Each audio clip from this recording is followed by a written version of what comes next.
Michael, welcome to our show. I'm so excited to have you here with us today. And can you tell our listeners just a little bit about yourself? Yeah, sure. Thanks for having me, Brian. It's great to talk to you today. So as you know, I'm Michael Brenner. I'm the CEO of Marketing Insider Group. After a 25-year career inside corporate marketing departments, I went out on my own and started, squarely in the B2B marketing, content marketing space. Now branched out into content development, employee activation, or thought leadership programs. Yeah. And I'm fortunate enough to get to, run around the world sometimes and give speeches. So it's been a blast, and I feel really fortunate to be able to do what I do. You may not know this, Michael, but you're one of the very first people I interviewed when I first launched this podcast. That was like 3 years ago. It was funny because we were talking about this topic of empathy, and I just would love for our audience, can you tell us the story? You just wrote a new book. For those who are watching the video, can you hold it up? What's the book title? So There it is. Mean People Suck. And so tell me why you wrote the book. Why now?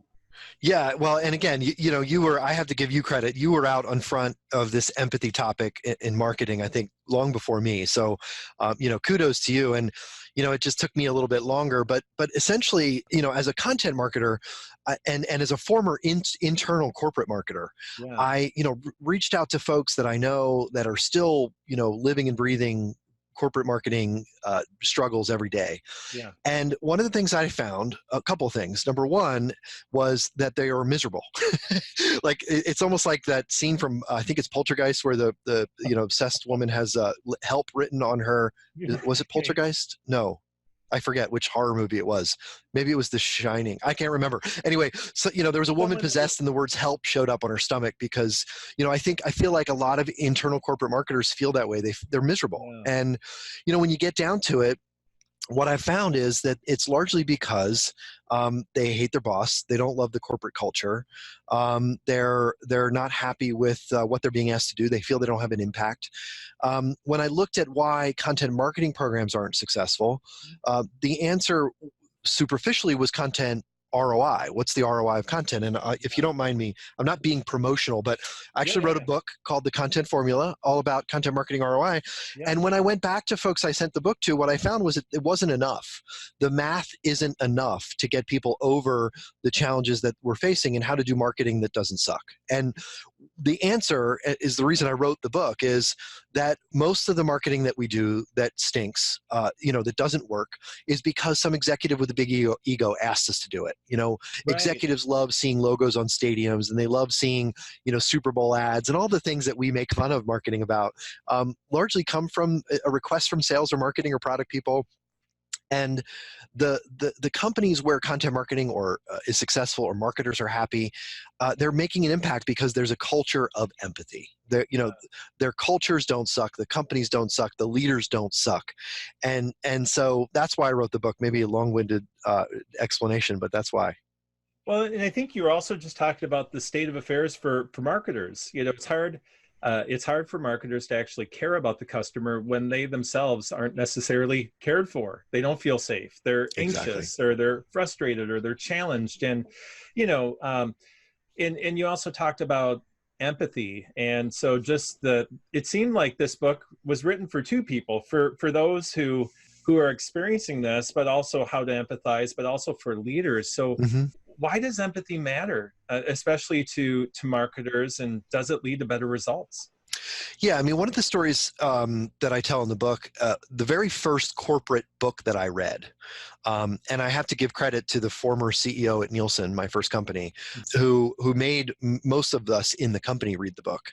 And I was like, oh, here we go. And I read the book. I was like, wow, this is actually really pretty cool. And it's called The Service Profit Chain. I write a lot about it. It's a book that isn't talked about much, but the premise is simple. 4 Harvard Business Review professors got together and they said, wait a second, we've seen this correlation between engaged employees or happy employees, happy customers, and higher stock prices, happier stock, investors. Right. And so they did some actual research, and they found that where there's employee engagement, there is customer loyalty. Where there's customer loyalty, there's higher spend rates and retention and higher stock prices. The key to those environments, those cultures, those companies where there were happy employees was empathy. The company's purpose was to make their employees happy because they knew happy employees created happy customers. It's totally intuitive, and yet it's Right. counterintuitive. And that's one of the reasons we reconnected was my, I think, LinkedIn post, Yeah. empathy is the counterintuitive secret to success. The thing is, I think that life has beaten us down and gotten us to believe that we should take what we want, and we should, put our elbows out and, get to the front of the line. And it's actually the opposite. It's counterintuitive that if we help people, we can actually get what we want. And it's definitely true for marketing, which, it really has a bad reputation. Most people think marketing is propaganda and promotion, but the companies that have effective marketing are those that are empathetic. It's those that are empathetic to their customers and don't just create promotion and propaganda. So empathy really is the key in marketing and business and in life. And so I kind of wrote the book kind of really trying to straddle all three of those perspectives. Yes. So yeah, I hope the your listeners out there take a look, and hopefully they can maybe get back to me and tell me how well I did to try to straddle those three.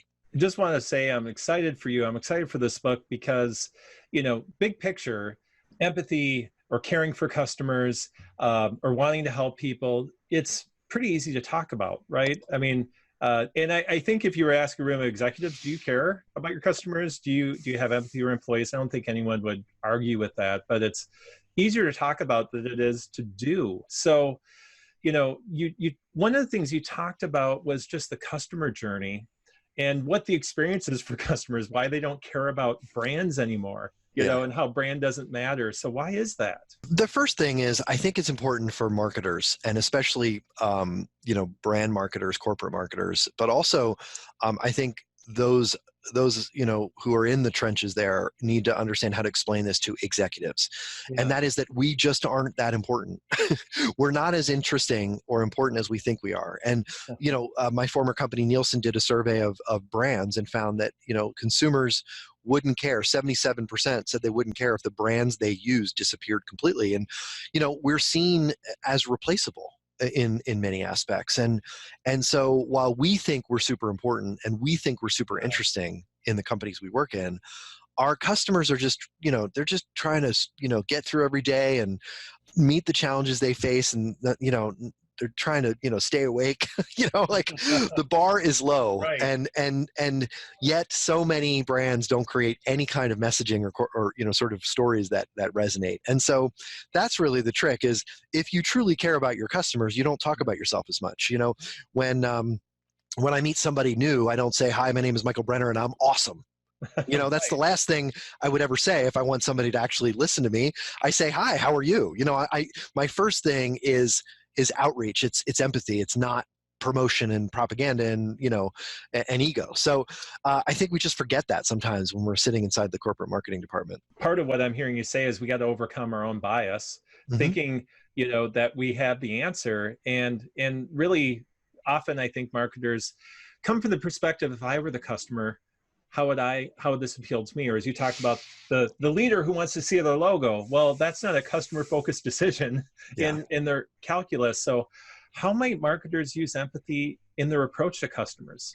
What are some of your suggestions or thoughts on that from your work and research? Yeah, it's I in my first book, the Content Formula, I talk about my year-long struggle to get marketers my colleagues inside SAP to see and to have empathy for our customers. And I started with data, and the data often leads to the conclusion that for example, at SAP, we were selling a cloud computing solution called SAP HANA. Which now has a little bit of brand awareness, but then didn't have any. What I tried to show my colleagues in marketing was that people weren't searching for our product name. They weren't searching even for SAP Cloud Computing Solutions. They were searching for things like, what is cloud computing?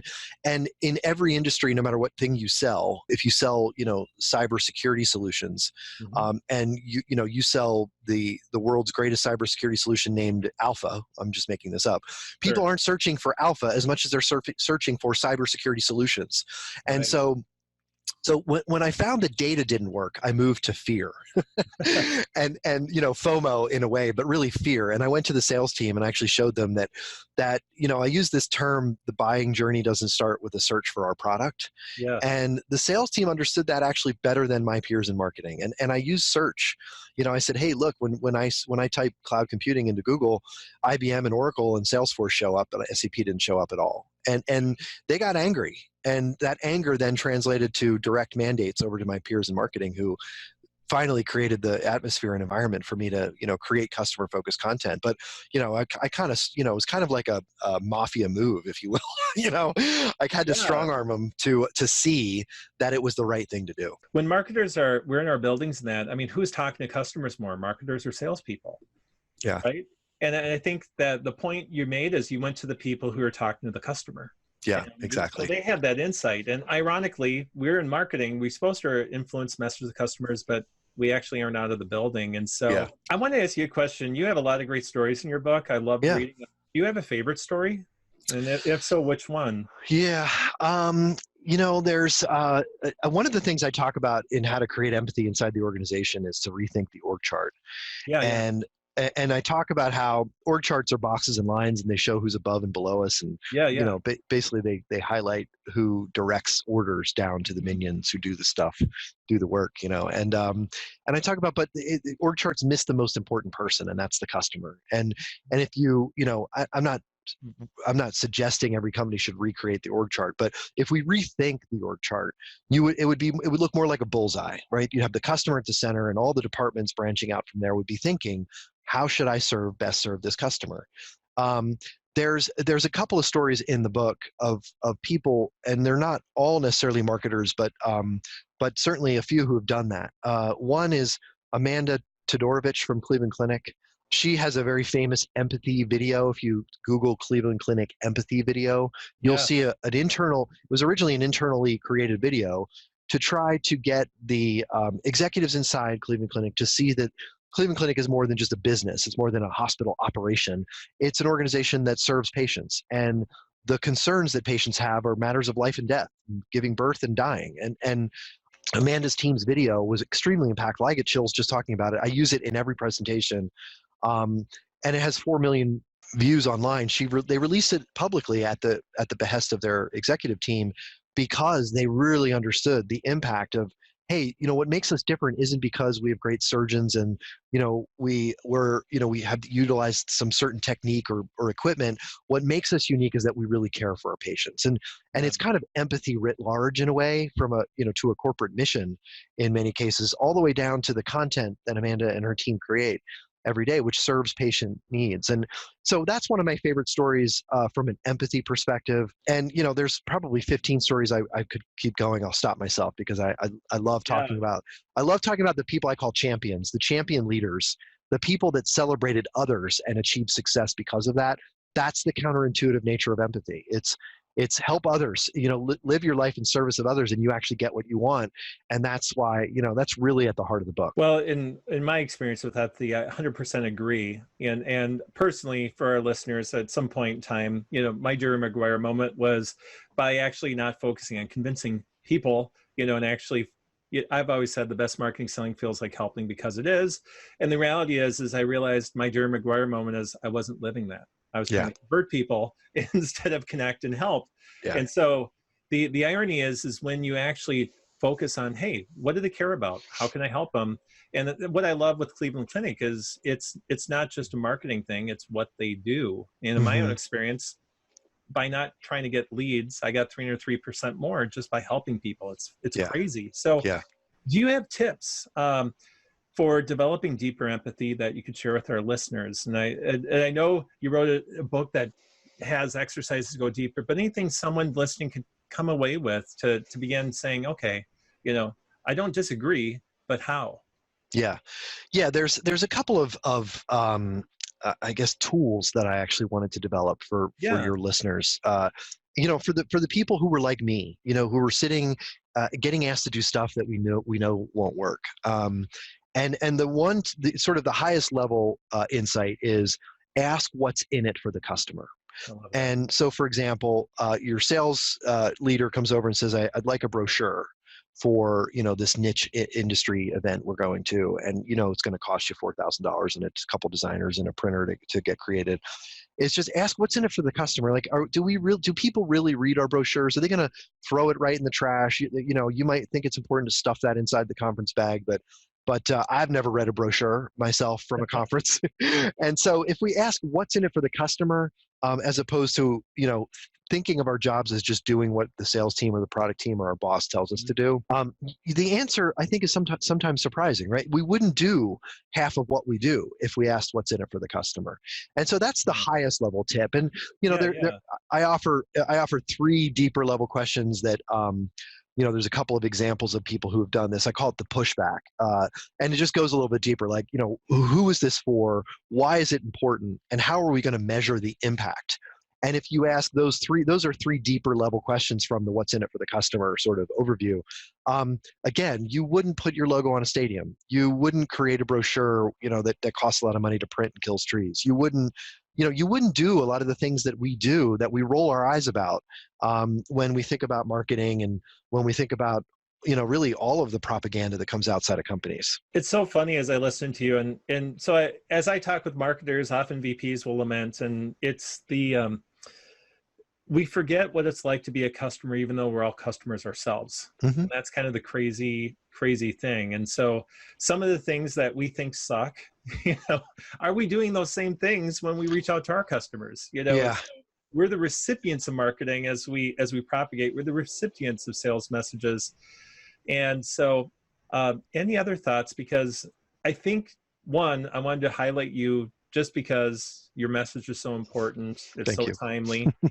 It's so needed. But any other things you wish I would have asked about before we just close? No, I think I think we've covered, the main tips, and I appreciate you bringing me on and letting me share these tips with the readers. I'd love for your audience to read the book. Again, everything I do, I've done in support of this desire to try to help people. And, I started blogging before I had a business just because I wanted to share what I know. And the keynotes I give, the books that I write, and even the client work that I do get paid for is really to try to help people. And it's worked for me. I don't think I'm smarter than other people. I think if it works for me, I think it's the secret for many of us to live a life that's maybe a little more meaningful, a little more impactful. I just talk to so many people. I talk about this crisis of engagement and empathy. Yeah.